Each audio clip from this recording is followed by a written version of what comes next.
হয় নমস্কাৰ প্ৰিয় দৰ্শকসকল ইতিমধ্যে আপোনালোকে সকলোৱে গম পাইছে যে অসমৰ প্ৰতিটো সংবাদ মাধ্যমত এটাই মাত্ৰ জোকাৰণি সৃষ্টি হৈছে আৰু সেই জোকাৰণি সৃষ্টি হোৱাৰ যিজন আচলতে ব্যক্তি আছিলে সেই ব্যক্তিগৰাকীৰ আজি ঘৰত মই নিজে আহি উপস্থিত হৈছোহি কি এই কেইদিনমানৰ আগতে হোজাই আচলতে যে ষ্টেডিয়াম আছিলে স্বৰ্গীয় কনকলতা ষ্টেডিয়াম আৰু সেই ষ্টেডিয়ামত কিছুমান বিসংগতি দেখা গৈছিলে আৰু সমগ্ৰ সংবাদ মাধ্যমৰ শিৰোনাম দখল কৰিছিলে আৰু এই ক্ষেত্ৰত ক'ব লাগিব যে হোজাইৰ যিহেতু আমচুৰ দুটা ফৈদৰ মাজত লাগিছে বাদ বিসম্বাদ এই কথা মোৰ নহয় এই কথা হৈছে প্ৰাক্তন বিধায়ক শিলাদিত্য দেৱৰ তেওঁ কিছুমান মন্তব্য কৰিছিলে আৰু সেই মন্তব্যবোৰ সংবাদ মাধ্যমৰ শিৰোনাম দখল কৰাৰ পিছতে আজি পুনে পুনে মই সেইগৰাকী ঘৰত আহি উপস্থিত হৈছোঁ তেওঁৰ প্ৰথমে পৰিচয় আপোনালোকক দিয়া লৈছোঁ তেওঁ হৈছে এজন আমচুৰ হোজাই জিলাৰ আমচুৰ সভাপতি তথা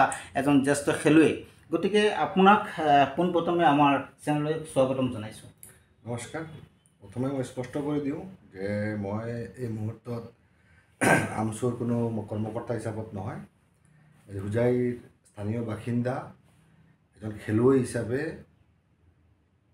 মই এই আপোনাৰ যিখিনি প্ৰশ্ন হ'ব আজিৰ এই প্ৰশ্নৰ উত্তৰ দিবৰ কাৰণে মই প্ৰস্তুত আছোঁ তেতিয়াহ'লে আমি মূল খুঁটিলৈ ঘূৰি যাওঁ যিহেতু দেখা গৈছে যে ইতিমধ্যে দুদিনমান আগতে যি হোজাই ক্ৰীড়া সন্থাৰ খেলপথাৰত আচলতে যি ধৰণৰ এটা পৰিস্থিতিৰ সন্মুখীন হৈছিলে আৰু সকলোৱে আপোনাক জগৰীয়া কৰিছিলে যে আপোনাৰ ধৰণৰ এজন ব্যক্তি সেই গ্ৰাউণ্ডত সোমোৱাৰ কাৰণে এনেধৰণৰ এটা পৰিস্থিতি সন্মুখীন হ'বলগীয়া হৈছিল তাৰপিছত খেলখন উদ্বোধন কৰাৰ সময়তে দেখা গৈছিলে যেতিয়া ৰাষ্ট্ৰীয় সংগীত গাইছিলে ৰাষ্ট্ৰীয় সংগীত গোৱাৰ সময়তো আপুনি বাধা প্ৰদান কৰিছিলে তাৰপিছত তেওঁৰ প্ৰাক্তন বিধায়ক শিলাদিত্যৰ লগত যিজন ব্যক্তি আছিলে ইকবাল হুছেইন নামৰ যিজন ব্যক্তি আছিলে তেওঁক আপুনি ৰেপিষ্ট বুলি তেওঁ তেনেধৰণে মন্তব্য কৰিছিলে কি আছিল আচলতে ঘটনাৰ আৰু কাহিনীটো প্ৰশ্ন বহুকেইটা কৰিলে প্ৰথম কথা হ'ল যে আপুনি যিখিনি প্ৰশ্ন কৰিলে যে প্ৰশ্নত যে মই তাত যোৱাৰ কাৰণে বহুতে মোক জগৰীয়া কৰিছে কোনেও জগৰীয়া কৰা নাই একমাত্ৰ শিলাদিত্য দেৱে জগৰীয়া কৰিছে ঘটনাটো এনেধৰণে সম্পূৰ্ণ ঘটনা নক'লে আপুনি বুজি নাপাব ঘটনাটো এনেকুৱা আছিল যে আমি ৰাজনৈতিকভাৱে বা সামাজিকভাৱে আমাৰ কি মতাদৰ্শ থাকিব পাৰে বিভিন্ন মতাদৰ্শ থাকিব পাৰে অমিল থাকিব পাৰে জাতি জনগোষ্ঠীৰ মাজত আমি বিভিন্ন হ'ব পাৰোঁ কিন্তু কিছুমান ক্ষেত্ৰ আছে য'ত আমি একেলগে থাকোঁ তাৰে এটা আছে খেলপথাৰ আৰু খেলপথাৰত যেতিয়া আমি খেলিব যাওঁ তেতিয়া আমাৰ জাতি ধৰ্ম বৰ্ণ পলিটিক্স এইবোৰ আমি নাচাওঁ আৰু মই আজিলৈকে টিল ডেট আজিলৈকে স্পৰ্টছৰ কাৰণে বা স্পৰ্টছৰ উন্নয়নৰ কাৰণে বা স্পৰ্টছৰ মানে উজ্জ্বল ভৱিষ্যত কামনা কৰি মই সদায় কাম কৰি গৈ আছোঁ আৰু আজিও খেলি গৈ আছোঁ সেইদিনাখন ঘটনাটো কি হৈছিল সেইদিনাখন ঘটনাটো হৈছিল মানে কি যোৱা 23 তাৰিখে বিবেকানন্দ ক্ৰীড়াংগন হোজাই ষ্টেডিয়াম বুলি কওঁ আমি তাত under 15 Kanaklata Barua tournament girls tournament হৈ আছিল তো সেই টুৰ্ণামেণ্টখনত আমি প্ৰাক্তন খেলুৱৈ হিচাপে বা ইনভাইট হিচাপে আমি গৈছিলোঁ যোৱাৰ পিছত আমি দেখোঁ নৰ্মেল চলি আছিল চবেই হঠাৎ দেখা পাওঁ যে এজন বিতৰ্কিত ব্যক্তি যিজনক মই ব্যক্তিগতভাৱে চিনি পাওঁ আৰু এটা সময়ত আমাৰ লগতো কাম কৰিছিল গতিকে একেলগে আমাৰ লগত কাম কৰিছিল পিছত তেখেতৰ কিবা অশ্লীল ভিডিঅ' বা ফটো ভাইৰেল হোৱাত তেখেতক আমচুৰ পৰা ওলাই দিয়া হৈছিল সেইটো এটা বেলেগ চেপ্টাৰ কাৰণ এনেইতো চাওক ৰাজনৈতিকভাৱে শিলাদিত্যকো মই ভাল নাপাওঁ কিন্তু যেতিয়া তেখেত ষ্টেডিয়ামত থাকে তেখেতক মই নিজেই সন্মানীয় সভাপতি মহোদয় বুলি সম্বোধন কৰোঁ এটা পদমৰ্যাদা আছে ব্যক্তিগত আক্ৰোশ ব্যক্তিগত মতানৈক্য সম্পূৰ্ণ ষ্টেডিয়ামৰ বাহিৰত এইটো সকলোৱে জানে মোৰ সতীৰ্থ খেলুৱৈসকলেও জানে ক্ৰীড়া সংগঠক বৰ্তমানৰ এছ'চিয়েশ্যনৰ যিসকল মেম্বাৰ আছে সেইসকলেও জানে একচেপ্ট শিলাদিত্য দেৱ যেতিয়া মই দেখিলোঁ যে সেই মানুহজনে কণ কন্যা শিশুকৰ লগত কৰ্মৰ্দন কৰাই আছে তেতিয়া মই বস্তুটো আপত্তি কৰিলোঁ আৰু মই স্পষ্টকৈ প্ৰথম শব্দটোৱে কৈছোঁ যে শিলাদা এই মানুহজন কোন এই মানুহজন ইয়াত কিয় আহিছে এইজন বিতৰ্কিত মানুহ এখেতক ইয়াৰ পৰা ওলাই দিয়ক ফাৰ্ষ্ট মোৰ ৰিয়েকশ্যন যিহেতুকে ডিষ্ট্ৰিক্ট এছ'চিয়েশ্যনৰ হেৰি হৈছিল আৰু স্পষ্ট কৰি দিওঁ যে সেইটো সময়ত কোনো ধৰণৰ ৰাষ্ট্ৰীয় সংগীত গোৱাৰ কোনো ধৰণৰ হেৰি নাছিলে এইটো মই পিছত ক'ম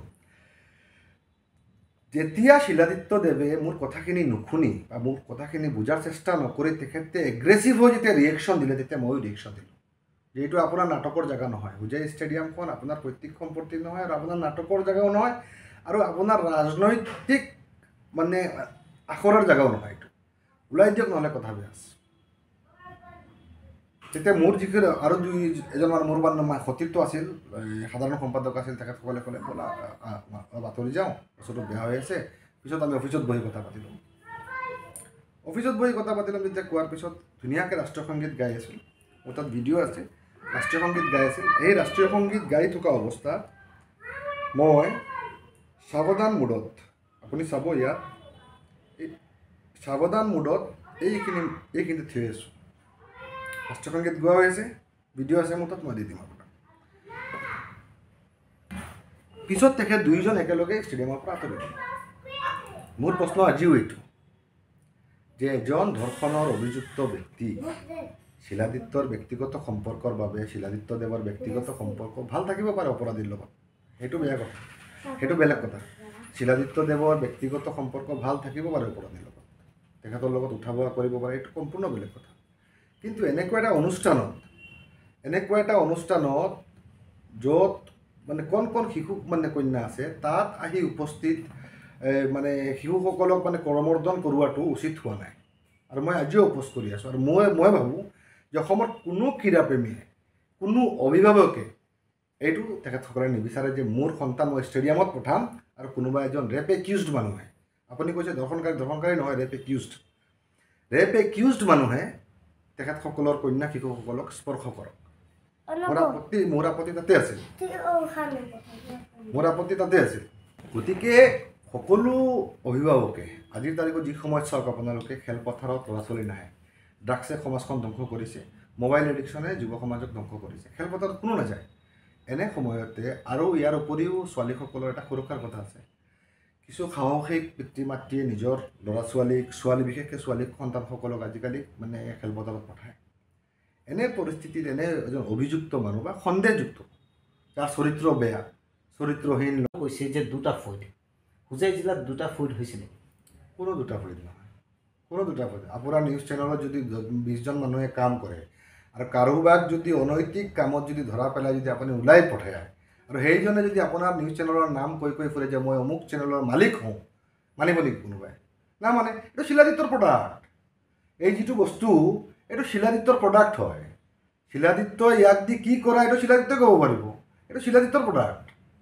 এইটো কোনো আমচুৰ সদস্য কেতিয়াও বিজেপিৰ ওচৰ চাপিব নোৱাৰে গতিকে যিজনে নিজকে আমচু বুলি কৈ আছে সেইটো শিলাদিত্যৰ প্ৰডাক্ট শিলাদিত্যই ক্ৰিয়েট কৰা বস্তু এইটো আৰু শিলাদিত্যই ক্ৰিয়েট কৰাৰ কাৰণ কি কিছুমান বিতৰ্কৰ কাৰণে এতিয়া তেখেতে শিলাদিত্যৰ আটাইতকৈ ডাঙৰ মূৰ কামৰণি হৈছে যে গোটেই দিন দিনে ৰাতিয়ে মুছলমান দৰ্শনকাৰী মুছলমান হত্যাকাৰী কোৱা মানুহজনৰ যেতিয়া এনেকুৱা এটা ধৰ্ষণৰ অভিযুক্ত ব্যক্তিৰ লগত ৰাজহুৱাভাৱে বা ৰাজহুৱা স্থানত ফটো মানে প্ৰকাশ পালে ভিডিঅ' প্ৰকাশ পালে এটা বিতৰ্ক হ'ল তেতিয়া যি 8 বছৰে যি হিন্দু মুছলমান কৰি যিটো পুঞ্জি তেখেতে গোটাইছিল মোনাত সেইটোত মই হাত দিয়া নাই জানো আৰু তেখেতে এইবোৰ কৰি যেতিয়া অসমৰ মানুহে যেতিয়া গম পোৱা নাই জানো হিন্দু মানুহখিনি গম পোৱা নাই জানো যে শিলাদিত্যই তেখেতসকলক মূৰ্খ বনাই আছে হিন্দু মুছলমানৰ লগত মই আগতো ফেচবুকত লিখিছোঁ বহুত আগত ফেচবুকত লিখিছোঁ যে শিলাদিত্যই টিভিৰ আগত খালি মুছলমান মানুহক গালি পাৰে ব্যৱসায় বাণিজ্য চলা ফিৰা উঠা বহা ৰাতি দিনত মুছলমানক গালি পাৰে ৰাতি সম্পূৰ্ণ মুছলমানৰ লগত সম্পৰ্ক তেখেতৰ আৰু সম্পূৰ্ণ মুছলমান বেপাৰীসকলৰ লগত সম্পৰ্ক তেখেতৰ সেইটো প্ৰাক্তন মানে সেইটো পূৰ্বৰ কথা হৈ গ'ল আজি শিলাদিত্য ৰাজনৈতিকভাৱে অস্তিত্বহীন এজন ব্যক্তি ইমানখিনি আমি গম পাওঁ স্পৰ্টছ এছ'চিয়েশ্যন আছে XYZ কোনোবা আছে চলাই থাকক স্পৰ্টছত আপুনি এখন খেলপথাৰত কি বিচাৰে যে প্লেয়াৰ কিমান প্ৰডিউচ হৈ আছে আমি কিমান প্লেয়াৰ বনাব পাৰি আছোঁ কিমান বিল্ডিং বনাইছোঁ ভাল কথা বিল্ডিং বনাইছে আগতো বনাইছে অদন্তদেও বনাই থৈ গৈছে এই গেলাৰী 1980-86 চনত অদন্তদেও বনাইছে এটা গেলাৰী পুৰণা গেলাৰীটো আজিও আছে তেনেকুৱা নহয় যে কাম হোৱা নাই কাম হৈছে তেখেতৰ টাইমতো হৈছে আৰু সেইটো চৰকাৰে এটা বিশেষ আঁচনি লোৱাতহে হৈছে তেখেতৰ কাৰণে স্পেচিয়েল আঁচনি দিয়া নাই নহয় সেইটো এটা ছিগনেচাৰ প্ৰডাক্ট আছিল মানে ছিগনেচাৰ প্ৰজেক্ট আছিল চিফ মিনিষ্টাৰৰ সেই প্ৰজেক্টৰ অন্তৰ্গত অসমত বিভিন্ন ঠাইত হৈছে হওক কিন্তু যিসকল অখেলুৱৈ মানুহৰ দ্বাৰা কেতিয়াবা স্পৰ্টছ এছ'চিয়েশ্যন চলে যোনে খেলৰ ক খ নাজানে আমাৰ কথা হ'ল যে আমি ফিল্ডত গৈ খেলাৰ সুবিধাটো পালে হ'ল মোৰ ল'ৰা ছোৱালী ডাঙৰ হ'ব ডাঙৰ হ'ব মই ফিল্ডত দিম। মইতো নিবিচাৰিম যে মোৰ মানে এজন দৰ্শনকাৰী আহি প্ৰেচিডেণ্টৰ লগত আহি মোৰ ছোৱালীৰ মানে গাত হাত দিয়ক। সেইটো গুড টাচে দিয়ক বা বেড টাচে দিয়ক, মই বেড টাচ বুলি ধৰি ল'ম। আৰু এই সন্দৰ্ভত এতিয়া দেখা গৈছে যে আপোনাৰ ওপৰত এটা মানহানি গোচৰ ৰুজু কৰা হৈছে বুলি আমি গম পাইছোঁ। আপোনাৰ মন্তব্য কি থাকিব এই ক্ষেত্ৰত? মানহানি ৰুজু কৰিব সেইটো দেখা যাব। মানহানিৰ গোচৰ যদি মোৰ ওপৰত ৰুজু কোনোবাই কৰিছে সেইটো দেখা যাব, আদালতত দেখা যাব। কি মানহানি হ'ব, কাৰ মানহানি হ'ব নাজানো। আপোনাৰ প্ৰত্যুত্তৰ কি থাকিব বা আপুনি প্ৰশাসনৰ ধাৰস্থ হ'ব নেকি? না, আইনী গোচৰ কৰিলেতো আইনী গোচৰত যাম। এতিয়া আপুনি চাওক, মই কেমেৰাত আপোনাক নেদেখাওঁ, এইটো চাওক, এই 3টা কেছ নম্বৰ আছে ইয়াতে। হা, 3টা কেছ নম্বৰ, ছেকশ্যনবোৰ চাওক আপুনি। ৰেপৰ ছেকশ্যন লগোৱা আছে কি নাই? হা, মইতো কৈছোঁ পাৰ্টিকুলাৰ কেছ নম্বৰৰ ওপৰত ভিত্তি কৰি। মই যিখিনি দাবী ক্লেইম কৰিছোঁ সেইখিনি পাৰ্টিকুলাৰ কেছ নম্বৰৰ ওপৰত ভিত্তি কৰি। আৰু কেছটো মই দিয়া নাই, কোনোবাই XYZ মহিলাই দিছে। পুলিচে কেছ লৈছে, তেখেতে বেইল লৈছে, বেইল মানে লোৱা নাই বুলি কওক, বেইল লৈছে। গতিকে জন ৰেপ একিউজ মোৰ ওপৰত যদি কিবা এটা গোচৰ থাকে, আছে মোৰ ওপৰত, নথকা নহয়, গোচৰ আছে মোৰ ওপৰতো। গোচৰ থাকিলে মইতো একিউজ হ'লোঁ না, মইতো একিউজ হ'লোঁ নাই। যেতিয়া আদালতে মোক একদম ফাইনেলি ক'ব যে নাই আপুনি একিউজ হেৰি নহয়, মানে দোষী সাব্যস্ত নহয়, মইতো কোৱা নাই যে ৰেপ কৰিছে বুলি, মই কৈছোঁ ৰেপ একিউজ, FIR কৈ আছে ৰেপ একিউজ। এইখিনি কথা। মানহানি গোচৰ দিলে দেখা যাব কি মানহানি গোচৰ দিয়ে। আইনটো আছে না, আইন তেখেতৰ কাৰণে আছে, মোৰ কাৰণেও আছে। মইতো স্পষ্ট কওঁ যে নৈতিকভাৱে, আইনে কি কয় মই নাজানো, নৈতিকভাৱে এনে এজন ব্যক্তি এনে এটা প্লেটফৰ্মত যাব নালাগিছিল। শিলাদিত্যদেৱৰ ব্যক্তিগত সম্পৰ্ক তেখেতে বাহিৰত ৰাখিব লাগিছিল, খেলপথাৰৰ মাজত আনিব নালাগিছিল। এইখিনিয়ে কথা। হয়, গতিকে দৰ্শকসকল, আমি আজিৰ যিটো অনুষ্ঠান আপোনালোকে চাই আছে আৰু সকলো কথা আজি সদৰি কোৱা হৈছে। আচলতে শিলাদিত্যদেৱ আৰু ইকবাল হুছেইন যি দুজন ব্যক্তি আছে, আৰু সেই দুজন ব্যক্তিৰ মাজত আচলতে কোনো ঘনিষ্ঠ সম্পৰ্ক আছেনে নাই, আজিৰ এই অনুষ্ঠানৰ মাজতে নিশ্চয় আপোনালোকেও গম পাই আছে। আৰু কোন সঁচা কোন মিছা, আৰু এটা প্ৰশ্ন আছে যে কোন সঁচা আৰু কোন মিছা, এয়া দ্বিতীয় নম্বৰ প্ৰশ্ন। কিন্তু প্ৰশ্ন উত্থাপিত হৈছে যে আচলতে হোজাই জিলাতে প্ৰাক্তন বিধায়ক শিলাদিত্যদেৱে আচলতে যি মন্তব্য তেওঁ আগবঢ়াইছিলে, এটা সংবাদমেলৰ জৰিয়তে তেওঁ মন্তব্য আগবঢ়াইছিলে যে হোজাই জিলাত আমচুৰ 2টা ফৈদ হৈছে, 2টা ভাগ হৈছে। গতিকে 2টা ভাগৰ তৰফৰ পৰা তেওঁলোকে ব্যক্তিগত আশাজত গৈ পেলাই হোজাই ষ্টেডিয়ামত গৈছে, আৰু হোজাই ষ্টেডিয়ামত যোৱাৰ পিছতে এটা অপ্ৰীতিকৰ এটা পৰিৱেশৰ সৃষ্টি হৈছিল। গতিকে সেয়া সহ্যকৰ নহয়, বাঞ্ছনীয় নহয়, অগ্ৰাহ্যকৰ বুলি তেওঁ মন্তব্য দাঙি ধৰিছে। আৰু ইয়াৰ বিপৰীতে তেওঁ এটা মানহানি কেছৰ বাবে তেওঁ প্ৰস্তুত হৈছে বুলি জনাইছিলে সংবাদ মাধ্যমত। কিন্তু পৰৱৰ্তী সময়ত কি হ'ব সেয়া কিন্তু দেখা যাব আৰু লক্ষণীয় হ'ব। সকলোৰে খেল খতম হয়।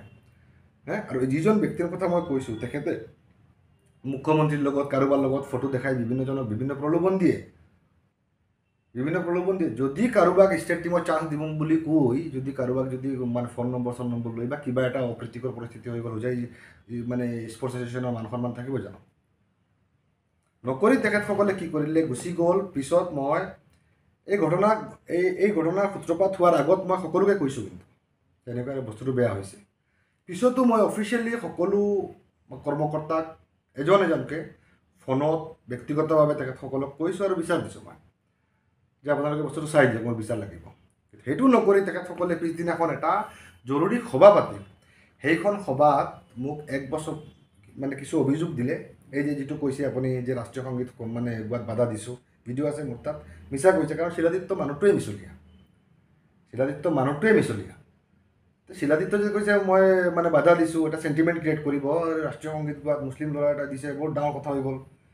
কিন্তু মূল কথাটো কি, তেখেতে গোটেই দিন মুছলমানক গালি পাৰি থাকে, মুছলমান অপৰাধী, মুছলমান দৰ্শনকাৰী, মুছলমান কিবা কিবি।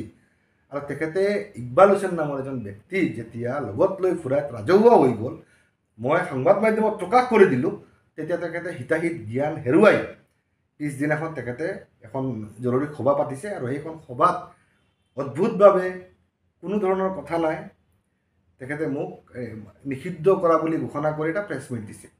কিন্তু আচৰিত কথাটো হ'ল যে যিখন সভাত তেখেতে অনুষ্ঠিত কৰিছিল সেইখন সভাত মোক নহয় কাকো তেখেতে নিষিদ্ধ কৰিব নোৱাৰে, কাৰণ সেইখন সভাৰ সেইটো ক্ষমতাই নাই, সেইটো এক্সিকিউটিভ বডিত কৰিব লাগিব। মই জনামতে মই খবৰ পোৱা মতে বহুতে অপ'জ কৰিছিল যে আপুনি সংবাদমেল দিব নালাগে, কিন্তু তেখেতে জবৰদস্তি দিছে। এতিয়ালৈকে এক্সিকিউট হোৱা নাই, এতিয়ালৈকে নিষিদ্ধকৰণৰ যিটো তেখেতসকলৰ প্ৰস্তাৱ সেইটো কাৰ্যকৰী কৰিব এক্সিকিউটিভ মিটিঙত। বস্তুটো বুজি পোৱা নাই, কিন্তু সেই মিটিঙত যোৱাই নাই, মিটিং হোৱাই নাই। তেখেতে সংবাদমেলত ঘোষণা কৰি তেখেতৰ যিসকল হিতাকাংক্ষী বা এই অভিযুক্ত ব্যক্তিজনৰ যিসকল হিতাকাংক্ষী, যিসকলে মোক বেয়া পায়, সেই ভিডিঅ'টো নি বিভিন্ন সামাজিক মাধ্যমত লগাই আছে যে মোক এক্সপেল কৰিলে। সেইটো উত্তৰ দিব লাগিবতো। সেইটো আইনী যুদ্ধ আছে, কিবা আছে, খেল আছে, এইটো পিছৰ কথা। এতিয়া মোৰ প্ৰশ্ন আজিও এইটোৱেই যে শিলাদিত্যই কয় যে মুছলমান দৰ্শনকাৰী, আকৌ মুছলমান তেখেতৰ লগত থাকে, মুছলমানৰ দৰ্শনৰ অভিযুক্ত তেখেতে লগত লৈ ফুৰে। ষ্টেডিয়ামত প্ৰায় সময় সন্ধিয়া 7টাৰ পিছত এইজন ব্যক্তিৰ লগত তেখেতৰ গোপন আলোচনা হয়। আৰু আলোচনা কি? অমুকৰ বিৰুদ্ধে ষড়যন্ত্ৰ, অমুকৰ বিৰুদ্ধে ষড়যন্ত্ৰ, অমুকৰ বিৰুদ্ধে ষড়যন্ত্ৰ। কিন্তু স্পৰ্টছমেন নহয়, কিন্তু সমাজসেৱকো নহয়, কোন হয়? শিলাদিত্যৰ হয়তো ৰাজনৈতিক ক্ষেত্ৰত বৰ্তমানতো ৰাজনৈতিকভাৱে কৰ্মহীন ব্যক্তি এজন, কোনো কাম নাই, একমাত্ৰ খেতিপথাৰখন আছে হোজাই ষ্টেডিয়ামখন।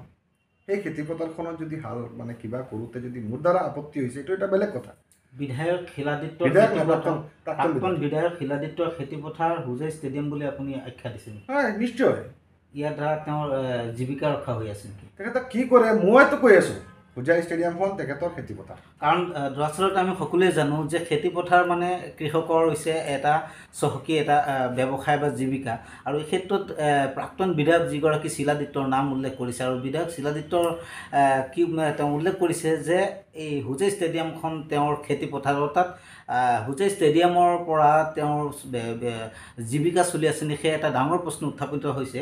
গতিকে আপুনি কেনেদৰে ক'ব পাৰে যে তেওঁৰ এইটো জীৱিকা বুলি? মই স্পষ্টকৈ কৈছোঁ, হোজাই ষ্টেডিয়ামখন তেখেতৰ খেতিপথাৰ, আৰু সেই খেতিপথাৰত কি ফচল হয় মই পৰৱৰ্তী কালত মই যোৱা সেইদিনাখন দবকা প্ৰেছ মিটতো মই কৈছোঁ যে তথ্য সহকাৰে মই সংবাদমেল মাতি সেইখিনি ৰাজহুৱা কৰিম। আপোনাক বহিষ্কাৰ কৰি দিয়া হৈছে বুলি তেওঁ বাৰম্বাৰ প্ৰেছ মিটত উল্লেখ কৰিছে, এটা সংবাদমেলৰো আয়োজন কৰিছিল। বাৰম্বাৰ কোৱা নাই, সংবাদমেলক কৰিছে। এটা ভিডিঅ' ভিডিঅ'টো তেখেতৰ হিতাকাংক্ষী যিসকল ছাপৰ্টাৰ আছিল বা সেইজন ব্যক্তিৰ ছাপৰ্টাৰ আছিল, সেইসকলক দি ফেচবুকত আপলোড কৰাই আছে, কিবাকিবি কৰাই আছে। সেইটোৰ কোনো মিনিং নাই, কাৰণ এতিয়ালৈকে যদি মোক কৰিছে, নিষিদ্ধ কৰিছে, মোৰ কাগজ ক'ত, চিঠি ক'ত, নিষিদ্ধকৰণৰ যিটো পত্ৰ আছে, পত্ৰখন ক'ত দেখাব পাৰিব কোনোবাই? নোৱাৰে। সেইখন এক্সিকিউটিভ নহয়তো, যিখন সভাত সেইটো কাম কৰিছে। কাৰণ শিলাদিত্যৰ সাংগঠনিক জ্ঞান শূন্য, হিন্দু মুছলমানৰ বাহিৰে কৰিবলগীয়া একো নাই, ধনাত্মক চিন্তা তেখেতৰ নাই, ঋণাত্মক চিন্তাৰ বাহিৰে। এইটো মগজ যিটো শিলাদিত্যদেৱৰ যিটো মগজ, সেইটো ঋণাত্মক বস্তুৰ বাহিৰে ধনাত্মক বস্তু নাই। গতিকে তেখেতে নাজানে সাংগঠনিক নিয়ম কি, নীতি কি। কাৰোবাক ছাছপেনশ্যন কৰিব হ'লে আগত জাননী প্ৰেৰণ কৰিব লাগে, ইনকুৱাৰী কমিটি দিব লাগে, ইনকুৱাৰী কমিটিত তাক দোষী সাব্যস্ত হ'ব লাগে। ইয়াৰ পিছত মোৰ ইণ্টাৰেষ্টিং কথাটো হ'ল যে সেইদিনাখনৰ যিটো বিতৰ্ক হৈছিল, সেই বিতৰ্কটো মই আৰু শিলাদিত্যৰ মাজত হৈছিল। দুইজন একিউজড নহয় জানো? হিচাপত গ'লে দুইজন একিউজটো। ময়ো মোৰ ওপৰতো অভিযোগ উঠিছে মই এইটো কৰিব নালাগিছিল, আৰু মই কৈছোঁ যে শিলাদিত্যই সেইজন মানুহক আনিব নালাগিছিল। এইটোৱেইতো মূল ইছ্যুটো, এইটোৱেইতো। অভিযুক্ত কোন হ'ল? মই হ'লোঁ আৰু শিলাদিত্যদেৱ হ'লোঁ। তো শিলাদিত্যদেৱ যেতিয়া অভিযুক্ত, তেখেতে সেইখন মিটিং প্ৰিচাইড কৰি মোক নিষিদ্ধ কেনেকৈ কৰিব পাৰে? যুক্তিসংগত কথাটো।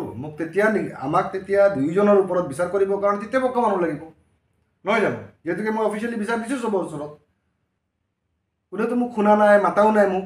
মই আজিও প্ৰত্যাহ্বান জনাই আছোঁ ৰাজহুৱাভাৱে, ৰাইজৰ মাজত শিলাদিত্যকো মাতক, মোকো মাতক। কাৰ ভুল কাৰ ক্ষুদ্ৰ মই প্ৰমাণ কৰি দিওঁ। তেতিয়া নেশ্যনেল এন্থমৰ নিচিনা এটা চেঞ্চিটিভ বিষয় লৈ তেখেতে মিছা কথা কৈছে যে মই বাধা প্ৰদান কৰিছোঁ।